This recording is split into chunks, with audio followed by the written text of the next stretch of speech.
평생을 바쳐서 일군 우리 회사. 다음 세대한테 어떻게 하면 잘 물려줄 수 있을까? 아마 모든 경영자분들이라면 한 번쯤은 꼭 해보셨을 고민일 거예요. 특히 가장 큰 걸림돌이 되는 게 바로 이 세금 문제죠. 그래서 오늘은 바로 그 가업승계의 핵심, 세금 문제를 해결해줄 여러 제도들에 대해서 확실하게 한번 짚어보겠습니다. 이 질문에 네라고 대답하시는 대표님들 정말 많으실 거예요. 사실 막대한 상속세 때문에 평생 일군 회사가 휘청거리는 안타까운 경우도 종종 있으니까요. 하지만 너무 걱정부터 하실 필요는 없습니다. 오늘 제가 설명해드릴 내용이 바로 그 고민에 대한 아주 명쾌한 해답이 될 수 있거든요. 자, 그럼 오늘 우리가 뭘 살펴볼 거냐면요. 가업 승계할 때 세금 문제를 해결할 수 있는 핵심적인 제도들을 순서대로 볼 겁니다. 첫 번째, 가장 강력한 혜택인 상속 공제부터 시작해서요. 두 번째는 미리미리 준비할 수 있는 증여세 특례, 그리고 당장의 부담을 덜어주는 납부 유예 제도까지 알아볼 거고요. 마지막으로 이 모든 과정을 안전하게 도와줄 전문가 컨설팅까지 짚어보겠습니다. 자, 그럼 첫 번째 전략부터 자세히 들어가 볼까요? 첫 번째 핵심 전략은 바로 가업 상속 공제입니다. 이름이 좀 어렵죠. 근데 이건요, 돌아가신 후에 기업을 물려줄 때 쓸 수 있는 가장 기본적이면서도 제일 강력한 세금 방패라고 생각하시면 딱 맞습니다. 이게 뭐냐면요, 아주 간단하게 말해서 물려주는 회사 자산의 상당 부분을 아예 상속세 계산할 때 빼주는 제도입니다. 덕분에 회사의 핵심 자산을 세금 때문에 팔거나 하지 않고 온전히 다음 세대에게 넘겨줄 수 있도록 보호하는 진짜 든든한 세금 방패 역할을 하는 거죠. 물론 이렇게 어마어마한 혜택을 받으려면 조건이 좀 까다롭습니다. 그냥 회사를 물려준다고 다 해주는 게 아니에요.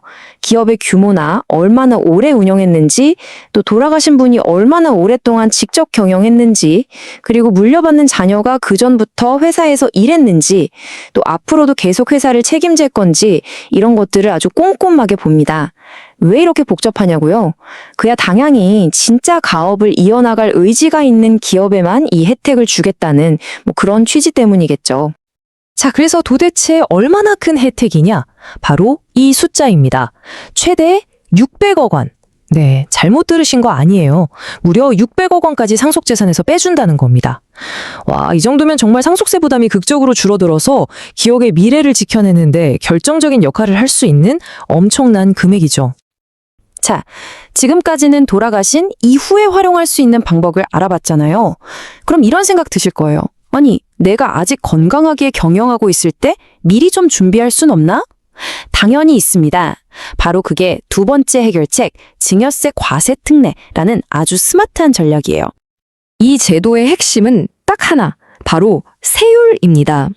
우리가 보통 하는 그 무서운 증여세율이 아니에요. 아주 낮은 특별 세율을 적용해서 미리 후계자한테 회사 지분을 넘겨줄 수 있게 해주는 겁니다. 그러니까 갑자기 닥칠 상속에 대비하는 게 아니라 내가 직접 계획을 세워서 안정적으로 경영권을 물려주는 거죠. 이 방법의 가장 큰 매력은 뭐니 해도 계획적인 승계가 된다는 점이에요. 내가 살아있을 때 훨씬 낮은 세금으로 차근차근 경영권을 넘겨줄 수 있으니까요. 그럼 물려받는 자녀 입장에서도 갑자기 회사를 떠안고 허둥대는 게 아니라 충분히 시간을 가지고 경영 수업을 받으면서 안정적으로 리더십을 발휘할 수 있겠죠. 자, 그럼 지금까지 본 두 가지 제도를 한번 비교해 볼까요? 표를 보시면 딱 감이 오시죠? 상속공제는 돌아가신 후에 상속세를 막는 어떻게 보면 좀 수비적인 전략이고요. 반면에 증여세 특례는 살아 생전에 낮은 세율로 미리 길을 닦아놓는 아주 공격적인 전략이라고 할 수 있습니다. 어떤 게 우리 회사에 더 맞을지는 대표님의 계획과 상황에 따라 달라지겠죠? 이 표를 보시면서 한번 고민해 보시면 좋을 것 같아요. 좋아요. 공제도 받고 특례도 적용해서 세금을 많이 줄였어요. 그런데 그래도 남은 세금이 여전히 부담될 수 있잖아요. 맞습니다. 그래서 나온 게 바로 세 번째 안전망, 납부 유예 제도입니다. 이건 말 그대로 잠시 숨 쉴 틈을 주는 거예요. 당장 목돈으로 세금을 내려고 회사 자산을 급하게 팔거나 무리하게 대출받지 말라는 거죠. 납부를 좀 미루고 몇 년에 걸쳐서 나눠낼 수 있도록 시간을 벌어주는 겁니다. 덕분에 새로운 경영자는 세금 걱정 대신 사업에만 집중할 수 있게 되고요. 정말 현실적인 도움이죠. 절차도 생각보다 복잡하지 않아요. 내야 할 세금이 정해지면 세무서에 가서 저 납부유예 신청할게요 하면 되는 거죠. 물론 담보는 좀 필요하고요. 승인만 나면 정해진 기간 동안 나눠서 내면 되니까 회사의 현금 흐름에 큰 부담을 주지 않고도 승계를 마무리할 수 있는 아주 유용한 방법입니다. 자, 이제 마지막 퍼즐 조각입니다. 지금까지 설명드린 이 복잡한 제도들을 완벽하게 우리 회사에 맞게 활용하려면 어떻게 해야 할까요? 혼자서는 어렵겠죠? 당연히 전문가의 도움이 필요합니다. 정말 다행인 건 나라에서 직접 전문가 컨설팅 시스템을 운영하고 있다는 거예요. 이 컨설팅을 받으면 뭐가 좋냐면요. 우리 회사가 과연 이 혜택을 받을 수 있을까? 하는 그 막연한 불안감을 확실하게 해소할 수 있다는 거예요. 불확실성을 확 줄여주는 거죠. 비유하자면 베테랑 가이드랑 같이 가업승계라는 험난한 산을 오르는 것과 같아요. 훨씬 안전하고 또 확신을 가지고 정상까지 갈 수 있겠죠. 오늘 우리가 살펴본 이 제도들, 이건 그냥 딱딱한 세법 조항이 아닙니다. 대표님들이 평생을 바쳐 일군 그 소중한 기업의 가치와 철학이 다음 세대, 그리고 또 그 다음 세대까지 쭉 이어지게 만드는 정말 강력한 도구들이라고 할 수 있습니다.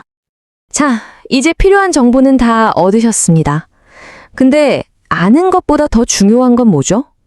바로 실천입니다. 여러분의 소중한 기업 유산, 다음 세대를 위해 오늘부터 어떤 준비를 시작하시겠습니까? 오늘 영상이 유용하고 도움이 되셨다면 좋아요와 따뜻한 댓글 부탁드립니다. 큰 힘이 됩니다. 구독과 알림 설정으로 이 친절한 정보 쉴터에 언제든 편히 탑승하세요.